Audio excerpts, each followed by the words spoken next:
when are they going to find time to go get that second job? It's ridiculous. Bree, next question. Our next question will come from Megan Pratt from Cheddar. And as a reminder, please press star and 1 to ask a question today. Your line is open. Hi, thank you so much. I want to echo the other reporters on the conference to thank you for giving us this insight. I think that's really important. And I'd like to ask you how you expect the ongoing government shutdown to impact recruitment. We've talked about the recruits in Quantico and the new agents who haven't been paid, but do you expect that this type of instability in funding, this lapse in appropriations, is going to affect the FBI's ability to recruit new agents moving forward when they see this type of uncertainty in their pay as maybe more routine or more likely an option? The answer to that is yes. And clearly, people are looking to come into the FBI as a way of giving back to their community and their country. But in doing that, you also have to be able to support a family. And the insecurity financially is a matter of national security. We have to go through rigorous background investigations to become an FBI agent. Annually, agents have to do a financial disclosure.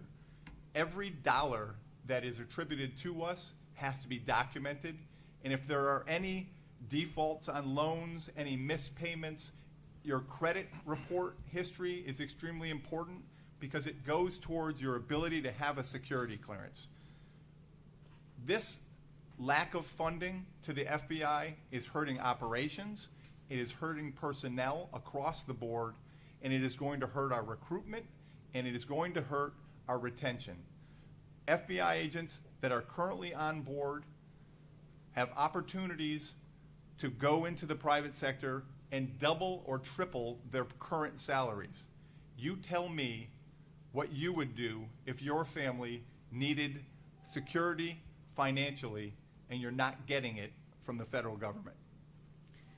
Thank you. Any more questions from the room?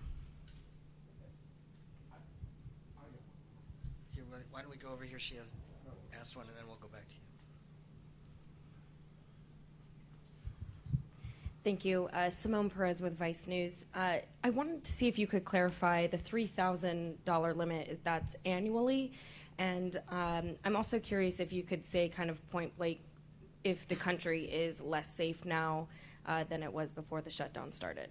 Okay, so the $3,000 limit is something that entering into this for about the first 2 weeks of the shutdown, that was what was already on the table for FBI agents and other employees within the FBI. Headquarters, as I said, has worked with us on this topic and on all these topics in trying to help our membership, and they have raised that. Tom, is it annually or is it? Oh, it is annually. Annually, yes. It's $3,000 a month annually, yeah. So that's been raised. Yeah. And if the country is less safe now? So the voices from the field that we're giving out to the public and to you today shows how the FBI operations has been hindered by the lack of funding. I will leave that question up to you to answer. Hi, John Brain, TRT World. If the shutdown continues, what is the worst case scenario in terms of public safety?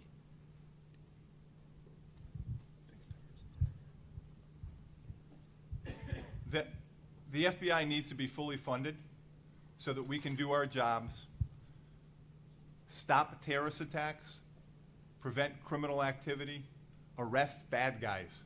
That's what we do. We need to do that to keep this country safe.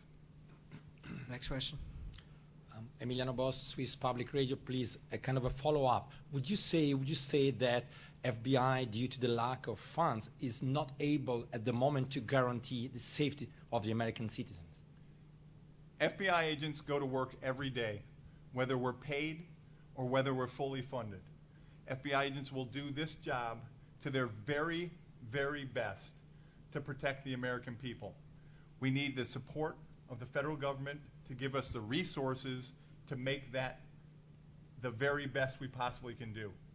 But I guarantee you, FBI agents are going to be on the street, working and doing everything they possibly can to protect the people of the United States. Hi, Caroline Patricus with ABC7. On a personal level and between your colleagues, how has this impacted morale? And if it keeps up the way that it's going now, what could possibly happen with morale? Are things kind of different? Well, once again, as is stated in the Voices from the Field, you see the impact operationally. FBI agents want to do our job. We want to have the best investigations we possibly can to bring them to the U.S. Attorney's Office, work with the U.S. Attorney's Office, and prosecute people for the crimes that have been committed. We want to prevent crimes that haven't taken place yet. Bruce, you had one more.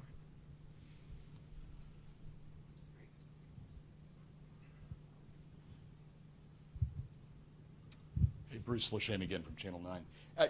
You started in on your personal story, and you were talking about going out, and I didn't quite understand the story about with your wife going out to deliver. If you could go into that, and then you mentioned maybe getting some of your colleagues to talk about the personal impact that this has had.